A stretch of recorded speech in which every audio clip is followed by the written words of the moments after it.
जो इच्छा है उस हिसाब से न्याय दे। लेकिन क्या ये हो रहा है सर्वोच्च न्यायालय में? न्याय देवता के हाथ से तलवार निकाल दिया और संविधान दिया, उससे क्या करने वाले आप लोग? संविधान को तो आप खत्म कर रहे हो। आंख पर की पट्टी खोल दी तो आप खुले आंख से भ्रष्टाचार देखते रहो और संविधान की हत्या देखते रहो।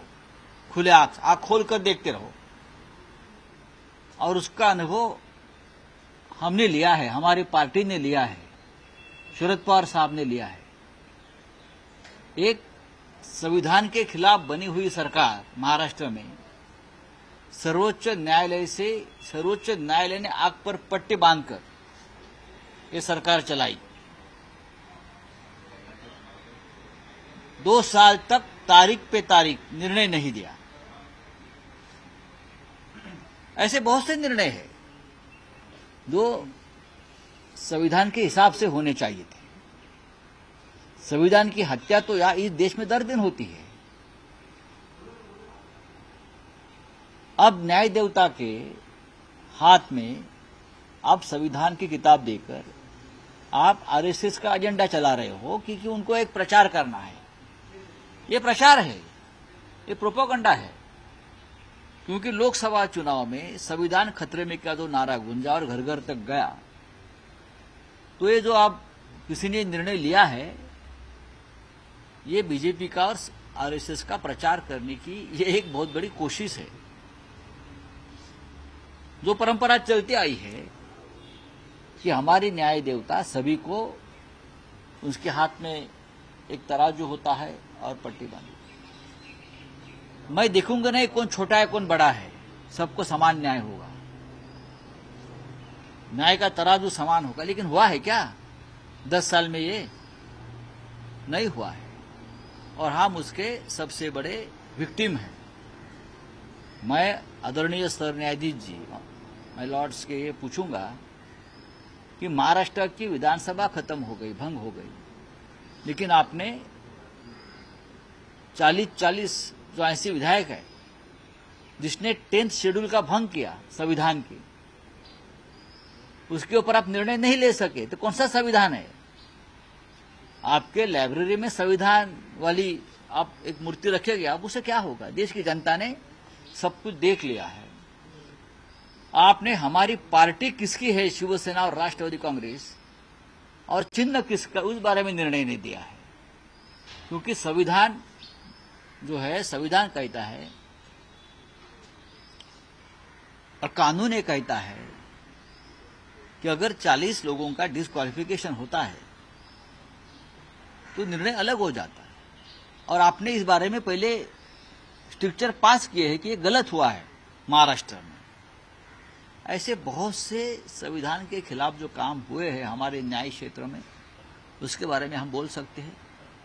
तो ये जो आप संविधान मूर्ति के हाथ में आपने दिया है, आप संविधान बचाने का प्रोपेगेंडा कर रहे हैं, लेकिन इस देश में ऑलरेडी संविधान को खत्म कर दिया है। संविधान की हत्या दर दिन हो रही है। सर, मोदी के जो किंग मेकर है नायडू जी, उनको ईडी की तरफ से क्लीन चिट दी गई है, किस तरीके से देखते हो सर? हाँ, अभी संविधान आया है न्याय देवता के हाथ में, तो ऐसे निकाल तो देते रहेंगे। 372 करोड़ का घोटाला है, 372 करोड़ का, कुछ स्किल डेवलपमेंट डिपार्टमेंट का 372 करोड़ का घोटाला। लगभग 2 महीने तक नायडू जी जेल में रहे। उनकी 32 करोड़ की प्रॉपर्टी कुर्ग की जब्त की। लेकिन जब नायडू जी को 16-17 उनके एमपी चुन कर आए और मोदी जी को एक सपोर्ट दिया, तो अब नायडू जी को भी वॉशिंग मशीन में डालकर उनको क्लीन कर दिया, क्लीन चिट दे दिया है।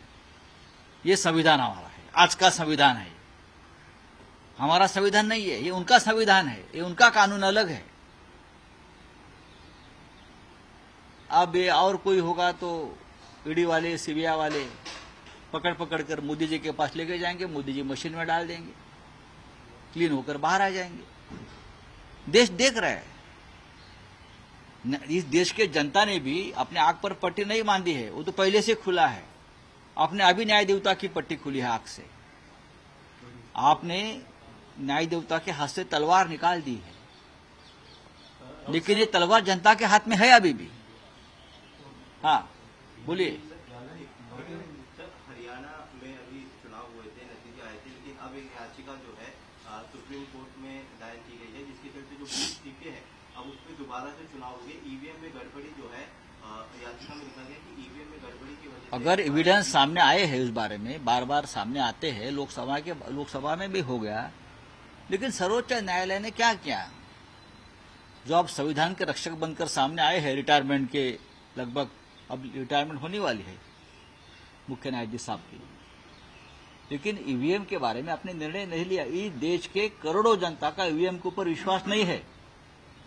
संविधान कहता है जो लोगों का बहुमत है आप उसके साथ न्याय करना चाहिए।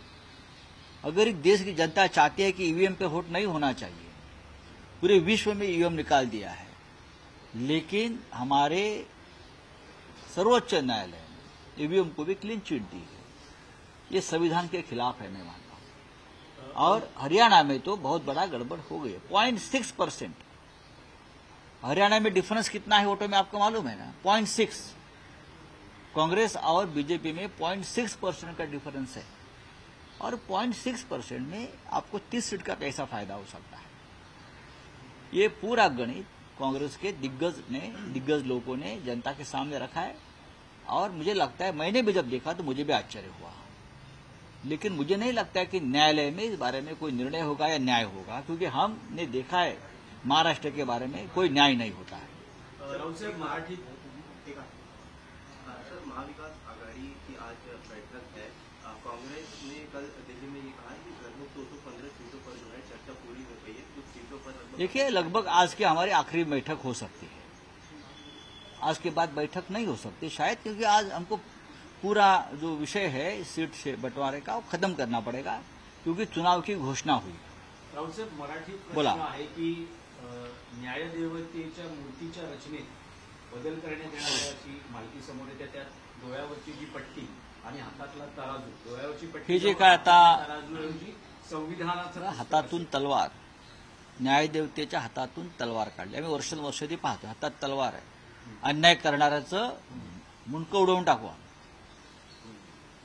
बलात्कार करणाऱ्यांचं, भ्रष्टाचार करणाऱ्यांचं, भ्रष्टाचारांना वॉशिंग मशीनमध्ये टाकणाऱ्यांचं मुंडकं उडवू, अशी ती रचना आहे.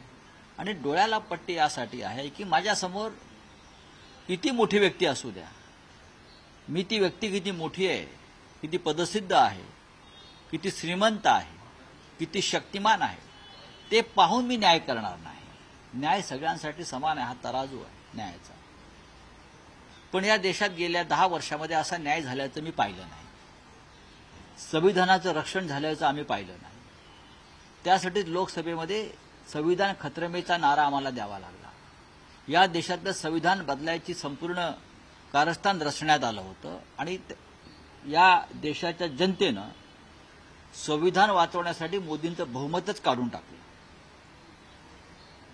हा जो काही विषय आहे यातून मार्ग काढण्यासाठी आणि लोकांच्या मनातली ती जी भावना आहे संविधानासंदर्भात ती पुसून काढण्यासाठी न्यायालयाच्या काही लोकांनी भारतीय जनता पक्षाला मदत करण्याचं ठरलेलं दिसत आहे. तसं नसतं तर अचानक डोळ्यावरची पट्टी काढून आता उघड्या डोळ्यांना भ्रष्टाचार पहा, उघड्या डोळ्यानं खून बलात्कार, उघड्या डोळ्यानं आता सध्या तसंच पाहिलं जाते. मोदीजी तेच करतात, अमित शहा तेच करतायत, फडणवीस, एकनाथ शिंदे तेच करतात. उघड्या डोळ्यानं सगळं करतायत आणि करायला लावतायत. त्याच्यामुळे त्यांनी न्यायदेवतेच्या डोळ्यावरची पट्टी काढली, हातातली तलवारी काढून टाकली, संविधान दिलं हातात. पण संविधानाचं रक्षण किंवा संविधानानुसार काम होतंय का? आम्ही सगळ्यात जास्त त्याच्यामधले त्याला व्हिक्टीम म्हणता ते आहोत. गेल्या 2.5 वर्षापासून या राज्यामध्ये संविधानाच्या विरोधी चाललेले सरकार आहे, महाराष्ट्रासारख्या राज्यामध्ये. आणि ते घटनाबाह्य सरकार रोज भ्रष्टाचार करत आहे, रोज अत्याचार करत आहे, आणि सर्वोच्च न्यायालयाच्या न्यायमूर्तींनी त्याच्यावरती कोणताही निर्णय घेण्यास हतबलता दाखवली. तुम्ही संविधानाचे रक्षक आहात ना, तुम्ही त्या पुतळ्याच्या हातामध्ये का संविधानाचं पुस्तक देताय? तुमच्या समोर तर पुस्तक फडफडत आहे हो संविधानाचं. शिवसेना कोणाची, राष्ट्रवादी काँग्रेस पक्ष कोणाचा हे स्पष्ट असताना तुम्ही निर्णय देऊ शकला नाही, कारण मोदी आणि शहांची तशी इच्छा नव्हती. मी संविधानावरती कोणीतरी पाय ठेवलेला आहे तुमच्या समोरच्या, तेव्हा त्या पुतळीच्या हातामध्ये तुम्ही जे नाटक करताय, हा भारतीय जनता पक्षाचा अजेंडा आहे, हा आरएसएसचा अजेंडा आहे जो तुम्ही राबवताय, हा तुम्ही प्रचार करताय एका पक्षाचा. हे मी स्पष्टपणे सांगतोय. तुम्ही आधी संविधानाचं रक्षक म्हणून काम करा, जे तुम्ही करत नाही आहात. ईव्हीएमच्या संदर्भात या देशाच्या जनतेची इच्छा आहे, लोकभावना आहे. ईव्हीएममध्ये घोटाळा होतोय, पण तुम्ही ईव्हीएमला क्लीन चिट दिलेली आहे.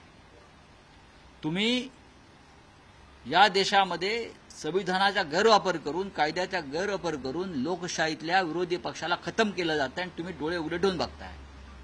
त्याच्यामुळे हे जे काय चाललंय, न्यायदेवतेच्या हातात तलवार काढून संविधान द्यायचं, गोळाची पट्टी काढायची, हा सगळा प्रोपगंडा आहे. वोट जिहाद हा शब्द कायद्याच्या चौकटीत आहे की नाही हे तपासलं जाईल असं महाराष्ट्र निवडणूक आयोग म्हणतो. नाही, तपासणार म्हणजे त्याला तपासण्यासाठी किती काळ घेणार आहात तुम्ही?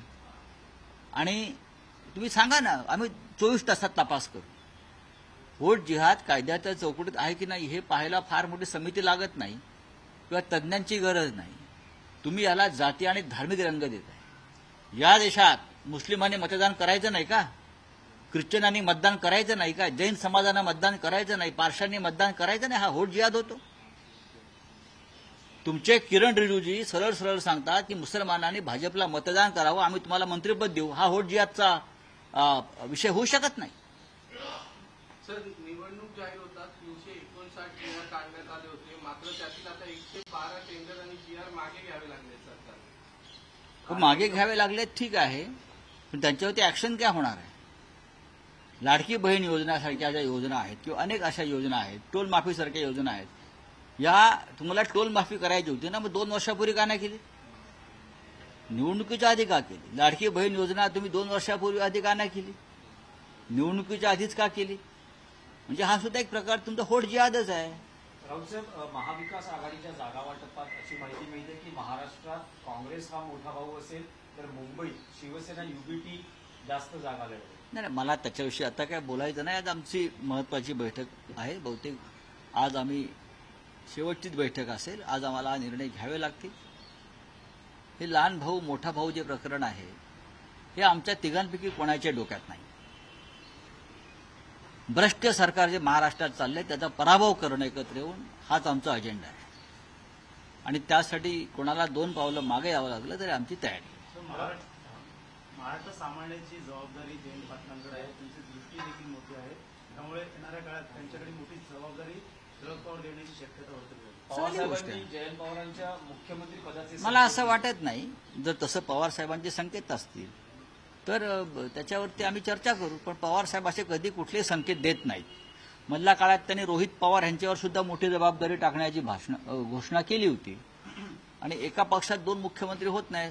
सुप्रियाताईंचंही नाव चालतंय मधल्या काळामध्ये, जितेंद्र आव्हाडांचंही नाव चालू आहे. त्यामुळे 5-6 लोक कसे मुख्यमंत्री होऊ शकतात ना एकाच पक्षामधले? ठीक आहे, थँक्यू. मुख्यमंत्री पदावर नेमकं काय? कारण उद्धव ठाकरे म्हणतायत की निवडणुकीच्या नंतर आम्ही ठरवू. नंतर स्टेटमेंट असं येतं की आधी महायुतीचा मुख्यमंत्री जाहीर होऊ द्या. पहा, मुख्यमंत्र्यांची टोलवाटोलवी आता महायुती आणि महाविकास आघाडी चालूच राहणार. हे राजकारण आहे शेवटी. लोक कोणाच्या चेहऱ्याकडे पाहून मतदान करणार आहेत हे अख्खा देश जाणतो. त्यासाठी कोणी घोषणा करण्याची गरज नाही.